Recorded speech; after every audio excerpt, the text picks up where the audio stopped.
I'm going to show you something real crazy right now, and then I'm going to show you what's causing it and why you shouldn't do this very common thing. If you're going to be a good inspector, you got to have balls. I love you, Blue Ball, but they say if you love something, you have to set it free. If it comes back to you, it's yours forever. Oh, I missed you too. You are mine forever. This house has super sloped floors. Like really, it's like a roller coaster in here. And I'm gonna show you in the basement why you never, ever, ever, ever do this thing that everybody does. Just want you guys to know how excited I am to go down into this creepy ass basement.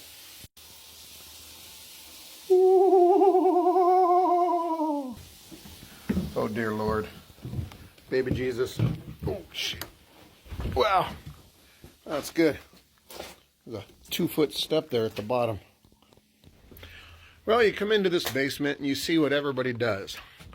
They like to use these temporary columns. And I get to hear from people in my comments how they've been using these for 40 years and they're still doing great. Never had a problem. But if you see anything with this telescopic joint and these pins in it, and these holes in it, you will notice this is a thin wall piece of metal.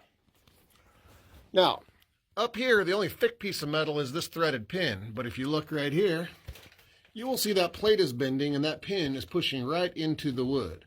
So the house is settling right over the top of that pin. So this is where it gets good. You come on down here, but this is rusting terribly. And when I say terribly, this looks like the fender of a 1962 Ford F-150, and the metal is just flaking off. That's already thin wall. I'll bet you I could jab my screwdriver right through this. If you want to keep your house from actually collapsing in the middle of the night and having floors that sink 2 inches, just use a permanent column. It's not that hard. A 6x6 pressure treated post on a pier block, it's like $100. Just do that instead. How much settlement do you think that is? And then you come down here. There you go, a collapsing telepost. Now another thing that we do in these old houses is we look for wood destroying insect damage like termites and powder post beetles. Check this out. So this beam looks pretty good, right?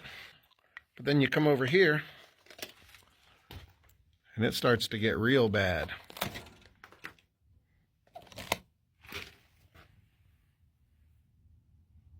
Take a deep breath. This gets worse. Beams don't look horrible.